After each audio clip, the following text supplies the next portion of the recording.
예수님을 믿는다라고 하는 것은 무슨 뜻입니까? 예수님을 믿는다라고 하는 것에 여러 가지 의미가 있습니다만 우리 더슴교회가 지난 1월 한 달 동안 살펴본 것이 무엇이었습니까? 예수님을 믿는다라고 하는 것의 의미와 실제적인 것은 예수님의 몸이 된다라는 것입니다. 이게 예수님을 믿는다라는 거예요. 그러니까 이건 풀어 말해 예수님을 믿는다 단지 교회에 나오는 것이 아니라 기독교라는 문화 속에 들어간 것이 아니라 혹은 내가 한 신을 믿는다라는 차원을 더 넘어 실제적으로 그러니까 정말로 예수님의 몸이 된다라는 뜻입니다. 그게 예수님을 믿는다라는 거예요. 그럼 여기서 알 수 있는 것은 믿음이라는 것은 예수님의 몸이 되게 하는 접착제와 같습니다. 요한복음 15장의 비유로 하면 예수님은 포도나무시고 그 포도나무 가지에 접붙임을 받은 것이 우리라라고 하였는데 그 접붙이게 하는 것이 바로 믿음이다라고 하는 것이죠. 그게 예수님을 믿는다라는 것입니다. 그러니 단지 교회 나오는 것 혹은 예수님이라는 신이 존재한다라는 것을 내가 동의하는 차원이 아니라 믿음이라는 것은 그보다 훨씬 더 하나님 입장에서 볼 때에 깊은 것이고 우리는 믿을 때에 예수님의 몸이 된다라는 것입니다. 그게 교회입니다. 그래서 지금 여러분들이 갖고 계시는 모든 인쇄지의 우측 상단에 제가 지금 캐치프레이즈로 삼고 있는 것이 개척된 교회, 확장된 몸입니다. 개척교회는 김영욱 목사의 창업이 아니죠. 하나님께서 자신의 몸을 넓히신 것입니다. 그리스도께서 자신의 몸을 물리적으로 넓히신 것이죠. 그래서 이 교회의 개척, 모든 교회가 생겨나는 그것은 하나님께서 주도하시는 하나님의 역사하심이기에 제가 의도적으로 좀 더 수동형을 써서 개척된 교회이며 우리는 그것은 곧 물리적인 그리스도 몸의 확장입니다. 그런 점에서 아니 편의점보다 교회 개수가 많은데 교회 하나 또 생겨나야 하느냐라는 것은 우리는 그렇게 말할 수 있습니다. 상업적인 측면에서 그렇게 말할 수 있어요. 그러나 하나님의 뜻에 따르면은 우리가 함부로 말할 수 없습니다. 아무튼 그런 점에서 개척교회는 그리스도의 몸이 확장이 된 것이다 라고 하였고 그렇게 2026년부터 이 교회가 이제 개척이 되어 시작을 하는 가운데에 1월은 그래도 좀 가오픈처럼 그래서 뭐 다른 예배도 드려보시고 경험을 해보셔라라고 제가 약간 열어뒀는데 다들 다 오셨죠 그냥. 그리고 저에게 있어서는 이제 오늘이 마치 좀 정규 시작 같은 것이었는데 그래서 저는 개척교회를 할 때에 오늘의 이 설교 메시지는 개척교회를 첫 주부터 나눠야 하겠다라는 생각이 있었던 메시지입니다. 그래서 제가 오늘 하는 것이고 제가 성도들에게는 이제 2월 달부터 5월까지의 설교 일정을 드렸는데 2월 한 달은 이 교회의 정체성이나 예배의 예전에 있어서 좀 중요한 것들을 제가 한 달 동안 다루게 되는데 그중에 오늘은 이 교회라는 것이 어떤 의미인지를 좀 살피는 것입니다. 그래서 오늘 본문은 로마서 16장 25절에서 27절인데 이것 자체에 대한 강해보다는 오늘 제가 저의 주된 말씀은 로마서라는 이 한 권에 대한 개관을 하면서 그 뿌리를 좀 잡고 오늘의 제목인 복음으로 견고한 교회가 무엇인가를 대해서 한번 살펴보도록 하겠습니다. 그래서 제가 오늘 대지는 로마 교회라는 그리스도의 몸을 통해 제가 로마서에 대한 개관이자 중요한 것을 좀 다루고 자연스럽게 이번 대지로 넘어가 보도록 하겠습니다. 먼저 로마 교회라는 그리스도의 몸에 대하여서 한번 살펴보겠습니다. 오늘 우리의 본문은 로마서라는 신약 성경의 한 6번째 책인데 로마서의 별명이 뭐냐면 복음의 정수다 혹은 복음 중의 복음이다 라고 불립니다. 그러니까 성경 66권 중에서 저 복음에 대해 좀 잘 알고 싶은데요 라고 하면 주저없이 로마서를 읽히면 되겠습니다. 로마서 1장부터 16장까지의 말씀은 성경 66권 중에서 복음을 가장 체계적이고 풍성하게 담고 있는 책이 바로 로마서라는 성경입니다. 이런 로마서의 장르가 무엇일까요? 자, 1번 교과서다, 2번 논문이다, 3번 편지다. 자, 삼지선다형인데 몇 번일까요? 나 1번인 것 같다. 교과서인 것 같다. 아닌 것 같고 2번 논문인 것 같다. 이건 아무리 읽어봐도 논문이 아니고선 이따위로 쓸 수 없다. 왜 이렇게 어렵게 썼느냐. 3번 편지다. 뭐 4번 아니면 김 목사가 지금 놀리는 것 같다라는 생각을 하시는데, 자, 3번 편지가 맞죠? 뭐 이렇게들 아실 것 같습니다. 누가 누구에게 썼죠? 바울이 로마에 있는 교회한테 쓴 겁니다. 이따 뒤에 가서 하겠지만 여러 가정 형태의 교회들의 집합체로서 로마 교회인 거예요. 그러니까 로마 교회라는 한 교회, 더슴교회, 로마 교회가 아니라 로마 안에 있는 여러 교회들을 통칭하여 로마에 있는 교회라 하여 로마서라고 불립니다. 즉 이건 편지입니다. 자, 그러면 이 로마서라는 편지가 복음을 체계적이고 풍성하게 하는 복음의 정수, 복음 중에 복음이라 불리는 편지래요. 자, 그러면 이 복음을 받는 사람인 로마 교회라고 했는데, 그럼 둘째 질문은 이 편지를 받는 이들은 복음을 모르는 자들일까요? 복음을 아는 자들일까요? 네, 복음을 아는 자들입니다. 그러니까 로마 교회가 복음을 잘 모르기 때문에 바울이라는 사도가 복음을 일목요연하게 풍성하게 쓴 것이 아니라 이미 성도입니다. 이미 복음을 압니다. 이미 예수님을 믿습니다. 그런 로마 교회에게 복음을 매우 체계적이고 풍성하게 쓴 거예요. 그러니까 오늘날로 치면 목사인 제가 여러분들의 이미 다 신앙생활 오래 하셨고 복음을 잘 아시는데도 불구하고 제가 복음의 ABC부터 해서 상세하게 그리고 풍성하게 편지로 설명을 한 겁니다. 그러니까 왜일까요? 그러니까 모르는 걸 알게 하기 위함이 아니라는 것이죠. 그럼 어떤 의중이 있는 것인데 우리의 질문은 이것입니다. 그럼 복음의 서신을 왜 써야 했을까? 바울은 로마 교회에 복음의 서신을 왜 써야 했을까? 이게 중요한 오늘 질문입니다. 로마서는 1장부터 16장까지 있습니다. 오늘 우리가 읽은 본문은 그 로마서 전체의 마지막 구절이죠. 로마서의 구조를 간략하게 살펴보면 그냥 툭 러프하게 자르면 1장부터 11장까지가 소위 이론이라고 말하고 12장부터 실천이라고 말해요. 그래서 교회 좀 다녀보신 분들은 11장 1절에 뭡니까? 그러므로 형제들아 너희 몸을 하나님께서 기뻐하시는 거룩한 산 제물로 드리라 라고 하면서 나오는 것이 실천편 입니다. 근데 지금 뭐 굳이 막 다 안 적으셔도 됩니다. 뭐 그냥 흘러가는 내용이에요. 근데 손이 빠르신 것 같아서 귀가 빠르신 게 좋습니다. 쓱 흘러가시면 돼요. 이렇게 되는데 이걸 조금 더 세부적으로 보면 이렇습니다. 1장부터 16장 이것도 다 안 적으셔도 돼요. 지금 굳이 적으려고 하지 마세요. 필요 없습니다. 그냥 보시면 돼요. 지금 제가 여러분들을 골치 아프게 하려고 한 게 아니라 자 그냥 쓱 보시면 여기서 이게 뭐지? 그러니까 여러분들이 잘 생각해 보세요. 복음의 A to G를 한다고 했을 때 굳이 여기에 있지 않아도 되지 않나라는 생각이 드는 표현이 뭐냐면 빨간색 처리로 한 이방인과 유대인에 대한, 그리고 제가 이렇게 정리를 하면서 얘기했지만 사실 이곳 곳곳에서도 그런 표현들이 나오고 9장, 10장, 11장은 아예 대놓고 유대인들한테 쓰는 겁니다. 그러니까 사실 여러분들이 9장, 10장, 11장에서 은혜를 잘 못 받는 이유가 이게 남의 얘기라고 생각해야 하기 때문이고 유대인들에게 썼다라는 상황적인 이해가 없으면은 이게 잘 몰라요. 이 중에서 유명한 거 그거 하나밖에 없어요. 믿음은 들음에서 나며 뭐 들음은 그리스도의 말씀으로 그거밖에 없어요.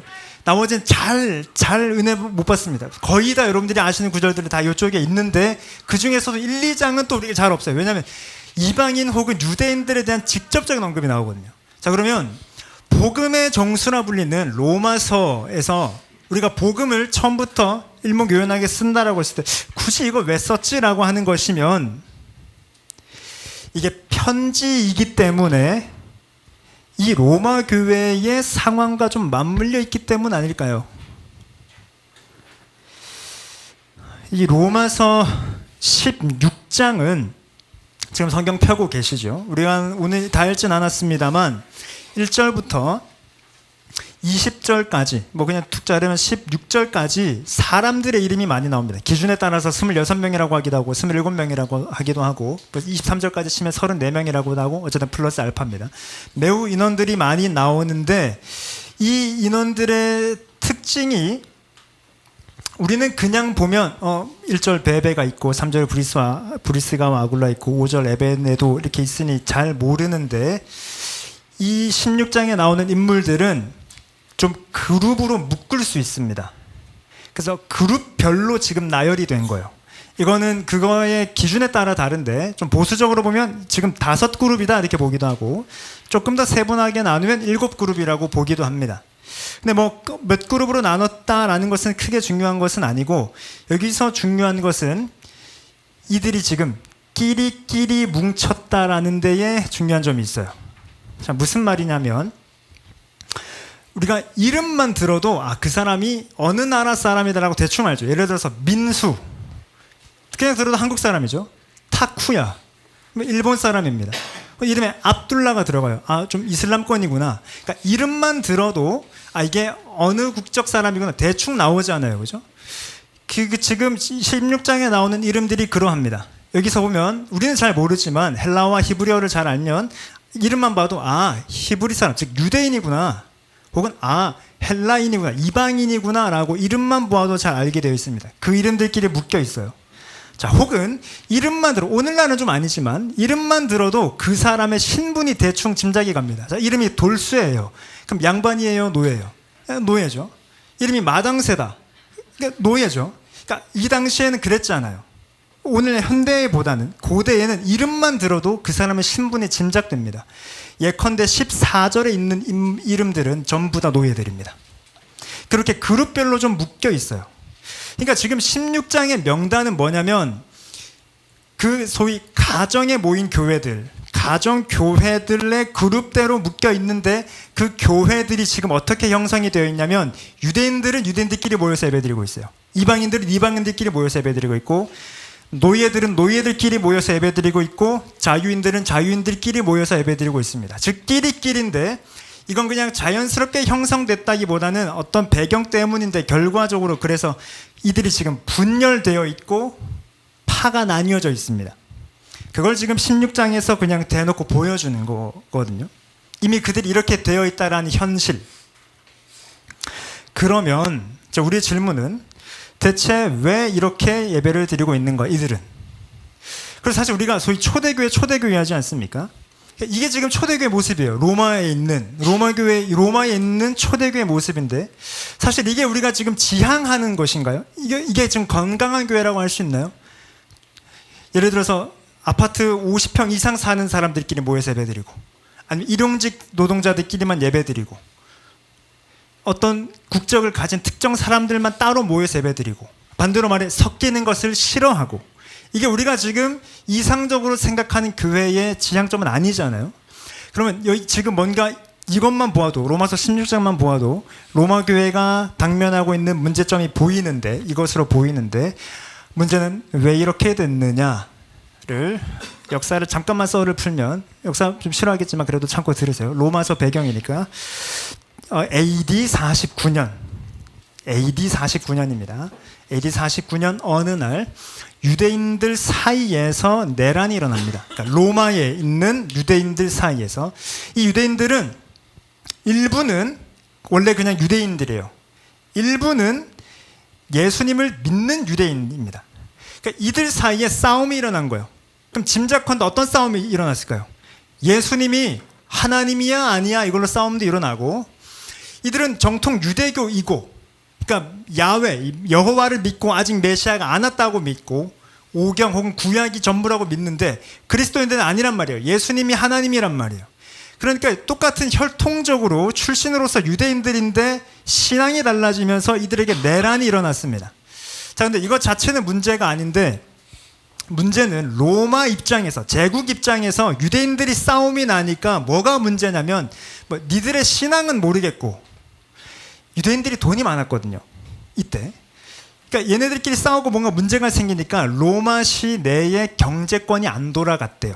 그 정도로 유대인들이 가진 경제권이 있었는데 이들의 내란이나 이 유대인 사회가 어지러워지니까 로마 시내 전체의 경제적인 상황이 잘 안 돌아가고 있었습니다. 이때에 통치하던 황제 이름이 클라우디오 혹은 라틴어로 클라우디우스 그리고 우리 성경에는 글라우디오라고 하는 이름의 황제가 통치하고 있었는데 이 황제가 즉위하게 된 배경도 좀 되게 엽기적이긴 한데 이 황제의 특징은 좀 극단적이에요. 그래서 이 문제를 해결하기 위해 이 황제가 취한 조치는 뭐냐면 너네 다 나가 였습니다. 그게 클라우디오 칙령 혹은 클라우디우스 칙령이에요. 그러니까 로마에서 유대인 다 나가. 이게 49년도에 있었던 황제의 명령이었습니다. 황제가 로마 황제가 그러는데 나가야죠. 유대인들이 다 나갑니다.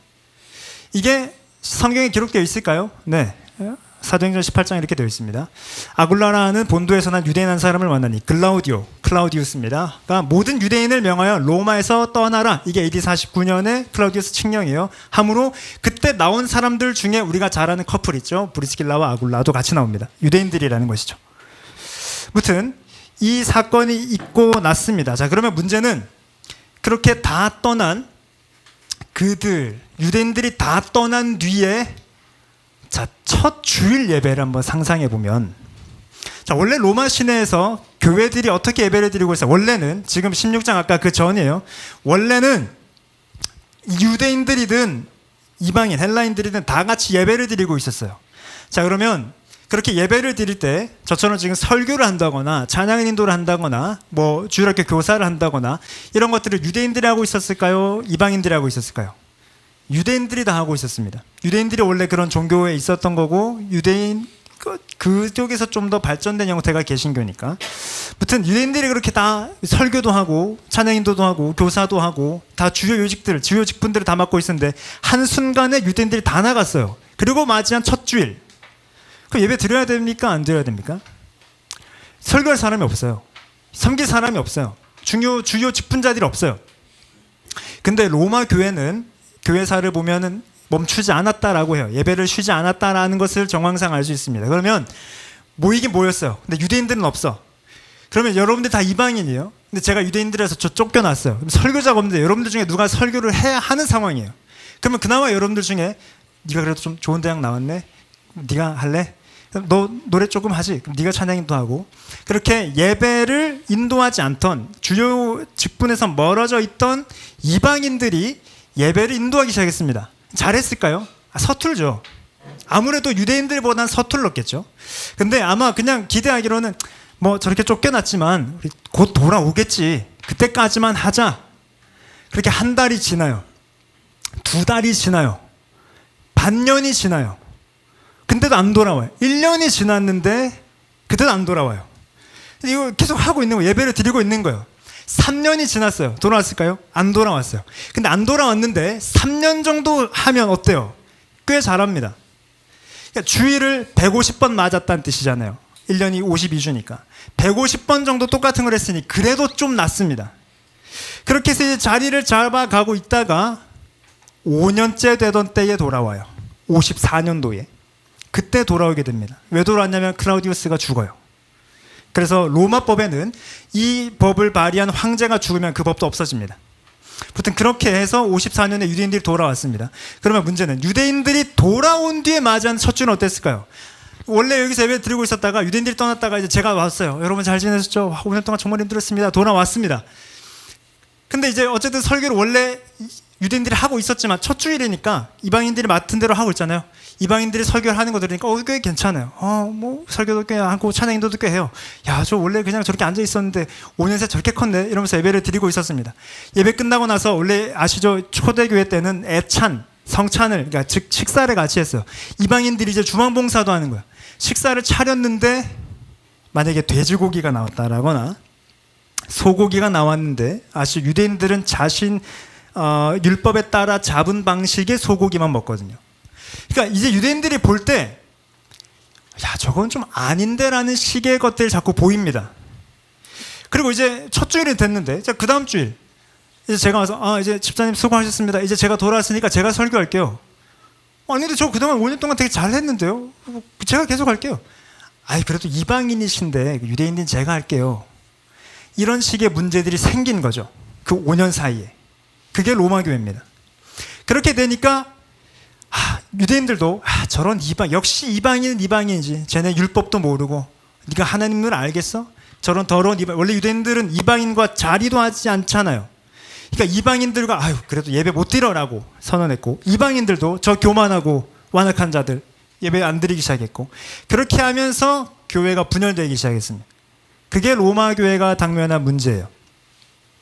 그러니 그렇게 로마 교회가 분열을 하게 되었다라는 것인데, 여기서부터는 제가 지금 여기 안 넘어가는데 뒤에서 넘겨주세요.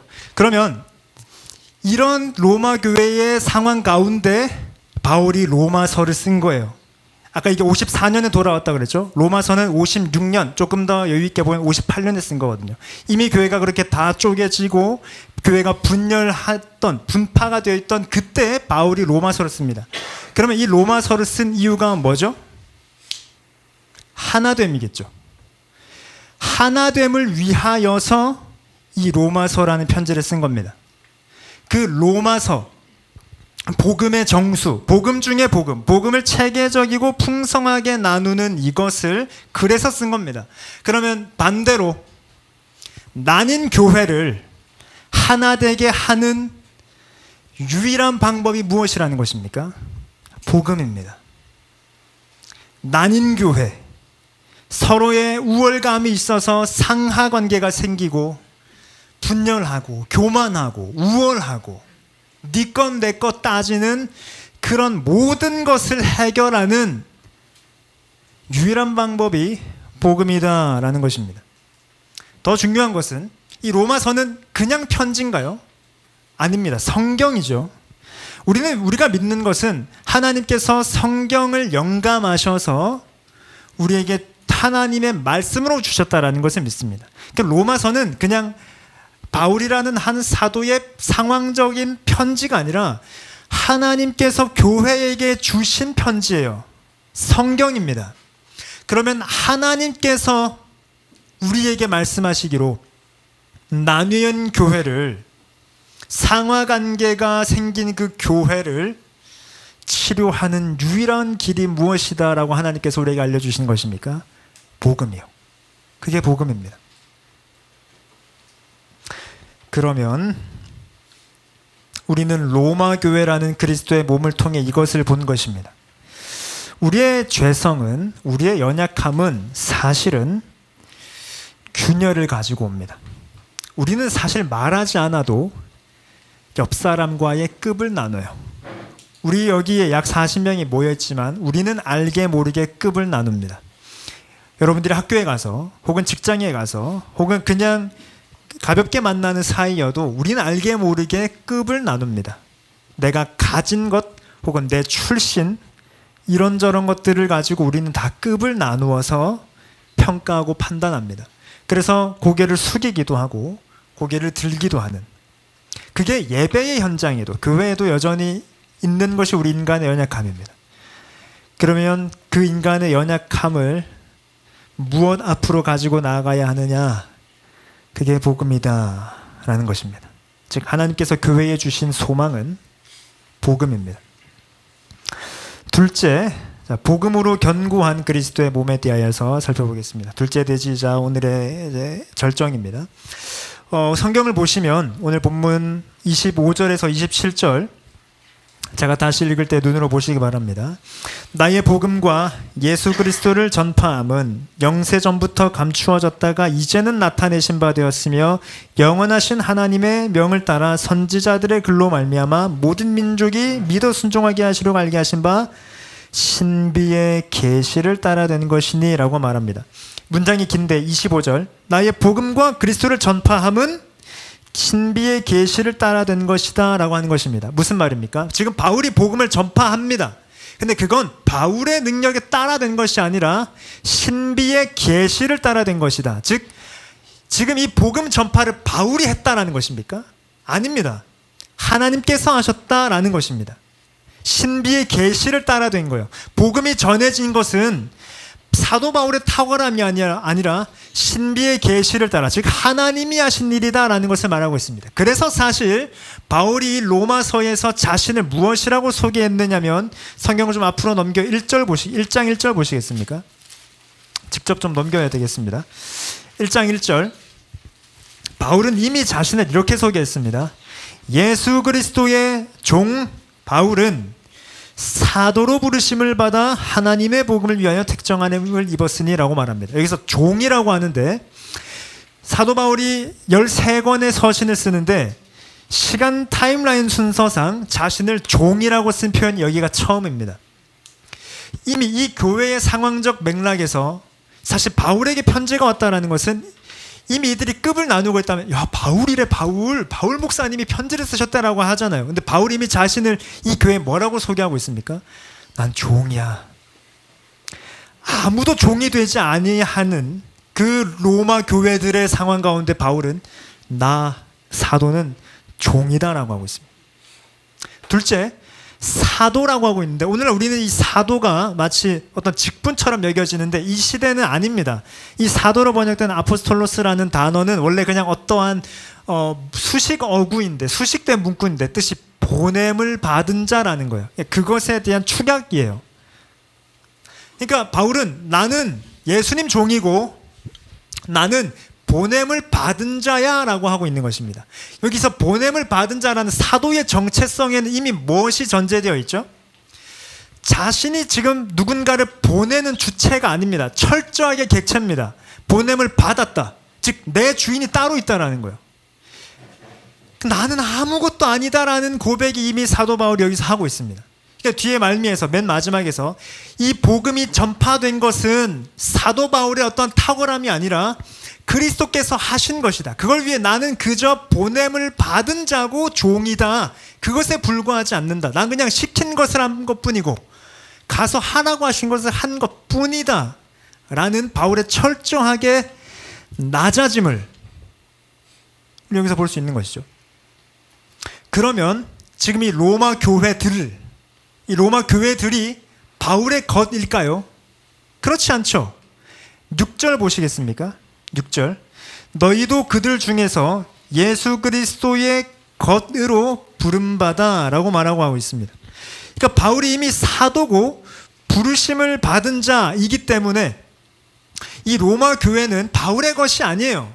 야, 내가 너네를 어떻게 목회했, 물론 사실 바울은 로마 교회의 성도를 한 번도 본 적 없습니다만, 내가 어떻게 했는데 너네 그렇게 했니? 라고 말할 수가 없는 것이 내 것이 아니에요. 그리스도의 것입니다. 그래서 교회는 그리스도의 것입니다. 안 됩니다, 이거. 그리스도의 것입니다. 그러면 교회가 그리스도의 것이 되기 위해 지금 뭐가 필요했던 거예요? 복음이 필요하잖아요. 복음이 뭡니까? 를 이미 1장 2절에서 설명하고 있어요. 1장 2절. 이 복음은, 문장이 좀 길어요. 하나님이 선지자들을 통해 그 아들을 관하여 성경에 미리 약속하신 것이라 그 아들에 관해 말은 육신으로 다윗을 통해 얻으시니 4절 말미 우리 주 예수 그리스도시니라. 즉 복음이 뭡니까? 예수 그리스도십니다. 이 예수 그리스도가 교회를 자신의 것으로 삼으셔서 찢어지고 나뉘어지고 급이 생겨버린 그 교회를 하나 되게 하실 수 있는 유일한 분이시다라는 것입니다. 그러니까 사도가 하는 게 아니에요. 어떤 직분자가 하는 게 아니었어요. 우리 안에 화평케 하는 은사가 있는 자가 하는 게 아니었어요. 그리스도의 복음이신 그리스도가 나뉜 교회를 하나 되게 하신 유일한 분이시다라는 것입니다. 다시 오늘 본문으로 돌아와 그 이어서 무엇이라고 합니까? 신비의 계시를 따라 된 것이니 26절, 이 복음으로 너희를 능히 견고하게 하실 지혜로우신 하나님께 예수 그리스도로 말미암아 영광이 세세 무궁하도록 있을지어다. 아멘이라고 하고 있습니다. 그럼 교회를 어떻게 견고하게 합니까? 복음으로 견고하게 하는 것이죠. 자, 그런데 그럼 이 복음으로 견고하게 하는 것도 사도가 하나요? 아니죠. 복음으로 견고하게 하는 것 역시 오늘 본문에서 무엇이라고 말합니까? 하나님이 하시는데 어떤 하나님이요? 지혜로우신 하나님. 지혜로우신 하나님. 즉 하나님의 지혜가 교회를 견고하게 합니다. 복음으로 교회를 견고하게 하시는 분은 지혜로우신 하나님이에요. 자, 그러면 이 지혜로우신 하나님 그리고 하나님의 지혜에 대해서 조금 궁금해집니다. 이건 그냥 있는 표현은 아니거든요. 이걸 알기 위해서 고린도전서 1장을 한번 보겠습니다. 앞에 화면 보여주세요. 고린도전서 1장. 우리는 십자가에 못 박힌 그리스도를 전하니 유대인들에게는 거리끼는 것이요 이방인들을 멸하는 것이로되 오직 부르심을 받은 자들에게는 유대인이나 헬라인이나 그리스도는 하나님의 능력이요 하나님의 지혜니라. 하나님의 어리석음이 사람보다 지혜롭고 하나님의 약하심이 사람보다 강하니라. 즉 하나님의 지혜가 무엇이라고 말하고 있습니까? 그리스도요. 이때의 그리스도는 어떤 그리스도라고 23절 위에서 말하고 있습니까? 십자가에 못 박힌 그리스도. 십자가에 못 박히신 그리스도가, 잘 기억하셔야 됩니다. 십자가에 못 박히신 그리스도가 교회를 하나 되게 하시는 분이시요 교회를 견고하게 하시는 분이십니다. 근데 흥미로운 것은 이게 지금 고린도전서잖아요. 고린도 교회도 똑같은 문제를 안고 있었습니다. 요거보다 조금 더 앞으로 눈을 돌리면 12절은 이렇게 말합니다. 내가 이것을 말하거니와 너희가 각각 이르되 나는 바울에게, 나는 아볼로에게, 나는 게바에게, 나는 그리스도에게 속한 자란다는 것이니 그리스도께서 어찌 나뉘셨느냐. 이게 고린도전서의 시작이에요. 그러니까 고린도 교회 역시도 똑같은 문제가 있었습니다. 물론 고린도 교회 문제가 엄청 많았는데 그 중에 하나가 파가 나뉘어졌어요. 분열이 되어 있습니다. 똑같이 급을 나누고 난 너네랑 상종 못해 라는 것이, 나는 바울에게 세례받았잖아, 나는 아볼로한테 배웠어, 왜 이래. 게바는 베드로입니다. 예수님 수제자 몰라? 베드로인데 나 베드로한테 세례받고 베드로한테 상 공부했어 라는 식. 그러니까 이미 거기서 급을 나누고 있는, 혹은 아우 저 더러운 것들, 나는 예수님 파다 이 자식들아, 이런, 그렇게 나뉜 것을 지금 그리스도의 사도가 어찌 그리스도께서 나뉘었느냐라고 하면서 아까 본 23절에서 십자가의 그리스도가 하나님의 지혜다라고 말하고 있는 것입니다. 그러면 이제 설교의 절정으로 갑니다. 십자가의 예수님, 그분이 뭘 하셨죠? 이건 성경을 직접 좀 찾아보겠습니다. 에베소서 2장 11절입니다. 에베소서 2장 11절.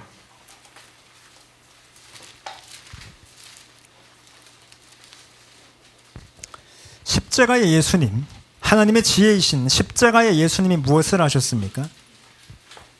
에베소서 2장 11절. 자, 에베소 교회도 똑같은 문제를 안고 있습니다. 교회가 나뉘어져 있거든요. 이방인과 유대인이 제대로 나뉘어져 있어요. 선을 명확하게 그어서 나눠져 있습니다. 그걸 염두에 두시고 본문을 잘 보세요. 11절. 그러므로 생각하라.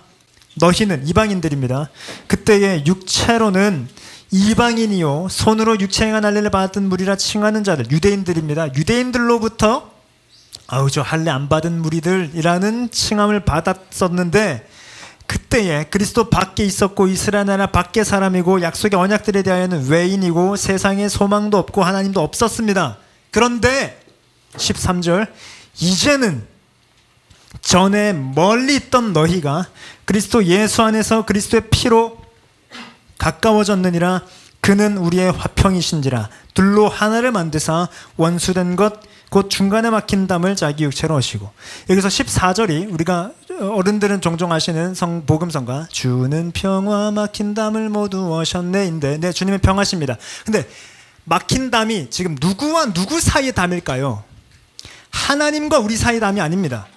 여기 문맥에서 너와 나 사이의 담이에요. 에베소 교회 문맥에선 이방인과 유대인, 아우 저 냄새나는 이방인들은 아우 저 바리새인 같은 유대인들, 담이 있습니다. 이 담을 허무셨습니다. 누가요? 그리스도께서. 어떻게요? 자기 육체를 허무시는 것으로 허무셨습니다. 그래서 전에는 멀리 있던 너희가 가까워진 거예요.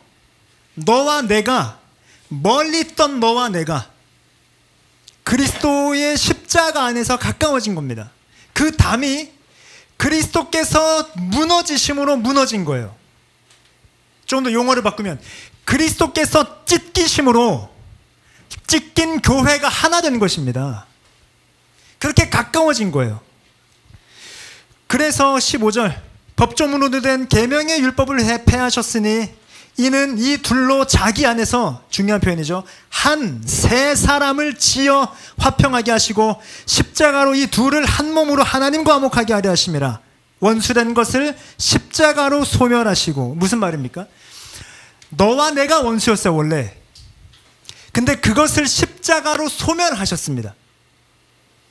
그리고 너와 나를 한 사람으로 만드신 거예요.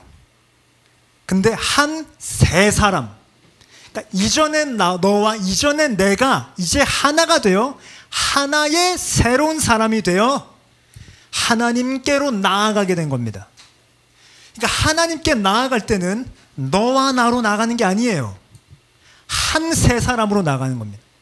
그러니까 더순교회 성도 여러분, 제가 1월 한 달 내내 목회 기도를 하기도 했고 예배의 인트로 때마다 무엇이라고 했습니까?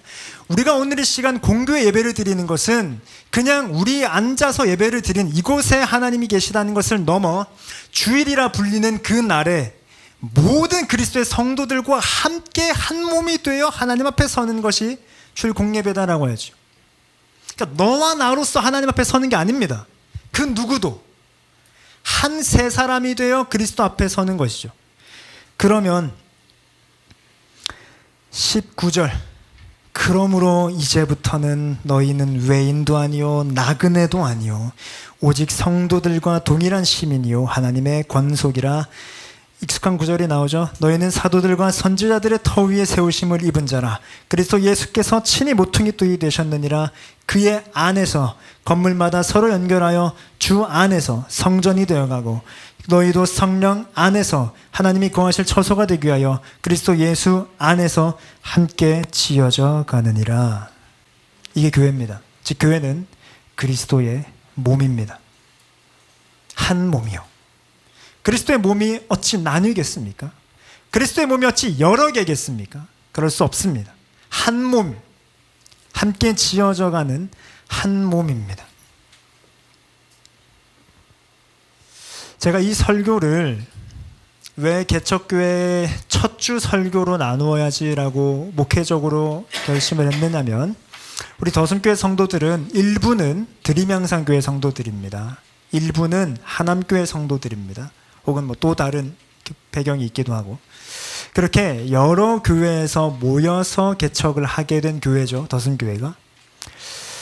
드림양산교회라는 배경이 있고 하남교회라는 배경이 있고 지역도 다르고, 더군다나 더순교회는 지금 연령대가 너무 다양합니다.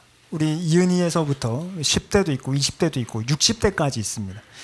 다양한 연령대, 이 다양한 연령대가 한 2,000명 있으면 모르는데 20명 남짓한 이 교회에 다양한 연령대와 각기 다른 배경과 출신을 가진 사람들이 모였습니다. 어떻게 하나가 돼야 될까요? 나들이 한번, 아니면 야유회 한번 가거나 또 2박 3일 수련회 진하게 하면 될 수도 있겠습니다. 물론 심리적인 거리는 그렇게 가까워집니다. 근데 우리가 교회라고 할 때에 더순교회가 어떻게 하나임을 확신하며 믿음으로 같이 예배드릴 수 있을까요? 복음입니다. 그리스도의 복음이 이은희에서부터 모든 사람에 이르기까지 우리가 한 세 사람이구나라는 사실을 믿도록 합니다.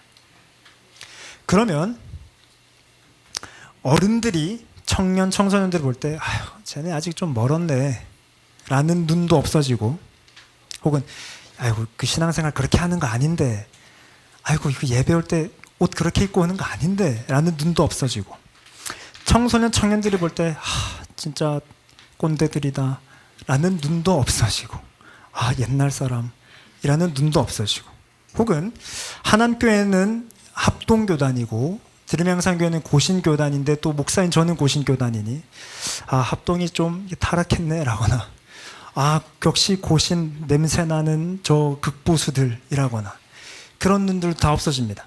자, 향후 이 더순교회에 누가 와도 우린 그 눈이 없어야 됩니다.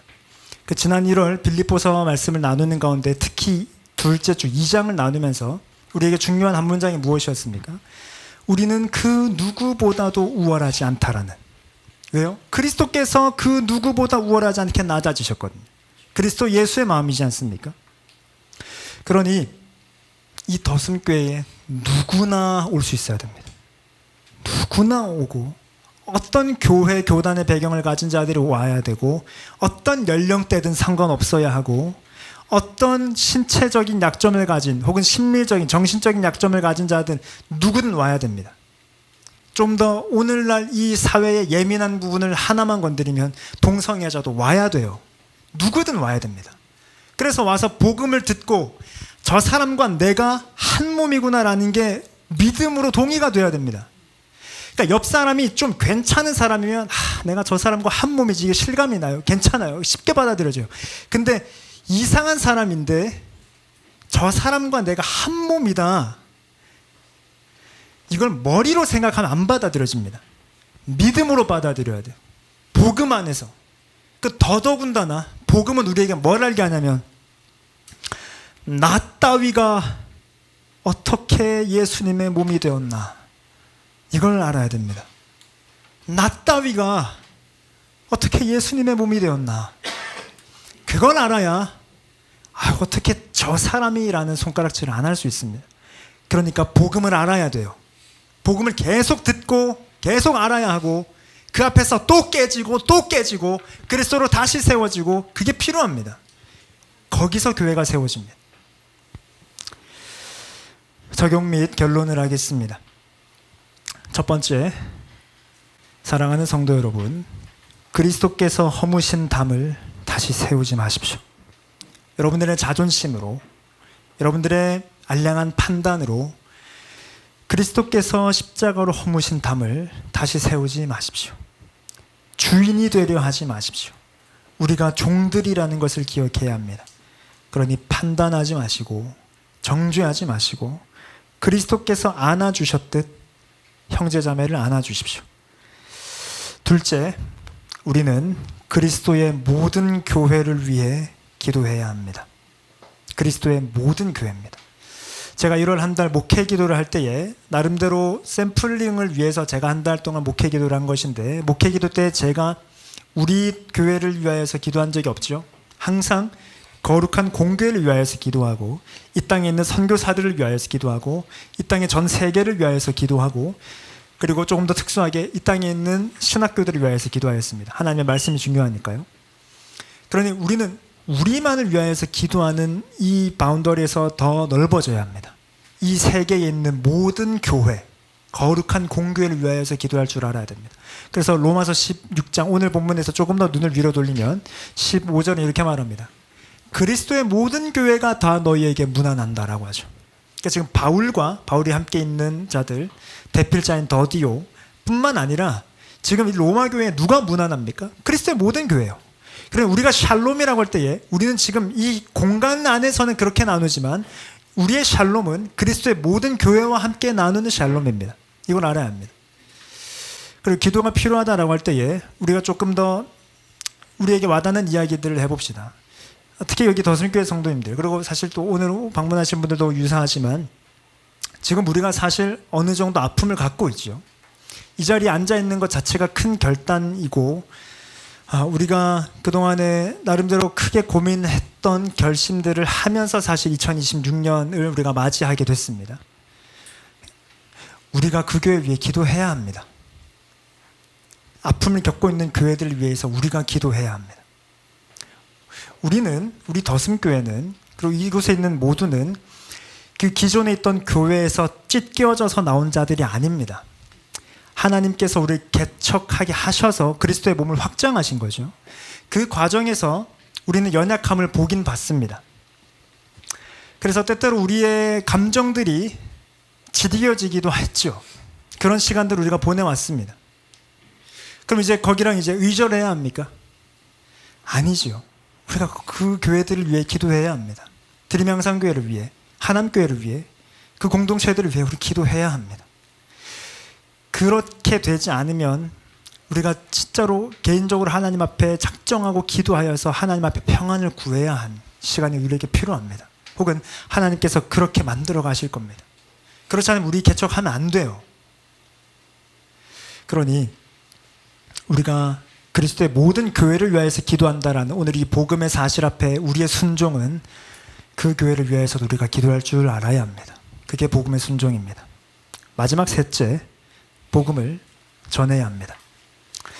로마서의 기록 목적에 대하여서 제가 오늘은 한 가지만 얘기한 것입니다. 큰 기록 목적이 두 개가 있는데, 하나는 이제 하나됨을 위한 것이고, 또 하나의 기록 목적은 사실은 선교를 위한 거예요. 그래서 15장 16장에 보면 개역개정은 서바나라고 음역이 되어 있는데 스페인입니다. 그러니까 이 이탈리아 로마에서 이제 스페인 쪽으로 더 올라가야 되죠. 스페인 선교를 내가 이제 하려고 하니 함께 하자, 그리고 도와줘, 이 편지예요. 로마서는. 그러니까 선교를 위해서 하나가 되어야 합니다. 반대로 하나 된 이유가 뭡니까? 선교를 위해서입니다. 그러니까 복음을 전하기 위해서입니다. 더 그리스도의 몸이 확장되기 위해서죠. 그러니까 우리가 그리스도의 몸이다라는 것을 느끼면서 아 좋다 감사하다 행복하다를 넘어서 그리스도의 몸이 끊임없이 확장되는 일에 우리가 종이다라는 사실을 잊어서 안 됩니다. 우리 더슴교회의 개척은 이 개척 이후에 더 확장이 되어야 합니다. 물리적으로도 또 의미적으로, 신학적으로도, 목회적으로도. 그래서 우리도 복음을 전하는 자여야 합니다. 이 더슴교회가, 우리 교회가, 여기 계신 모든 분들이 복음을 전하는 자여야 합니다. 좋든 싫든 그리스도의 몸이 되었다라는 것은 그 정체성과 사명을 배제하지 않습니다. 그래서 제가 오늘 아까 광고 시간에 드렸던 기도의 제목이 거기서 나온 것입니다. 우리가 정말로 그리스도의 몸이다라고 하는 정체성을 우리가 제대로 알려면 이 더슴교회를 통해 영혼을 구원하는 일이 일어나야 합니다. 그리스도를 모르던 자가 그리스도를 알게 되는 일이, 방황하던 자가 다시 그리스도의 품에 안기는 일이 일어나야 합니다. 적어도 우리가 그런 사람 새 영혼을 만들지 않으면 우리가 교회로서의 기능을 잘 못하는 거죠. 그래서 그때까지는 개체교회가 되려고 하지 않겠습니다. 개척교회가 개체교회가 되는, 하나의 개교회가 되는 게 헌법인데, 우리가 헌법상의 요건이 되지만 우리가 교회로서의 정체성을 좀 더 견고하게 하기 위해 그 영혼 세 사람이 우리에게 있지 않으면 우리가 교회로서의 제 기능을 못하는구나 하고 교회 다시 다 흩어져야죠. 극단적으로 말해. 그러나 그렇지 않을 것으로 확신합니다. 우리가 교회라면. 그러니 말씀을 맺습니다. 사랑하는 성도 여러분, 복음으로 교회가 견고해지는 것을 믿어야 합니다. 오늘 본문을 제가 다시 읽는 것으로 오늘의 설교를 마치도록 하겠습니다. 로마서 16장 25절에서 27절. 나의 복음과 예수 그리스도를 전파함은 영세 전부터 감추어졌다가 이제는 나타내신 바 되었으며 영원하신 하나님의 명을 따라 선지자들의 글로 말미암아 모든 민족이 믿어 순종하게 하시려고 알게 하신 바 그 신비의 계시를 따라 된 것이니 이 복음으로 너희를 능히 견고하게 하실 지혜로우신 하나님께 예수 그리스도로 말미암아 영광이 세세 무궁하도록 있을지어다. 아멘.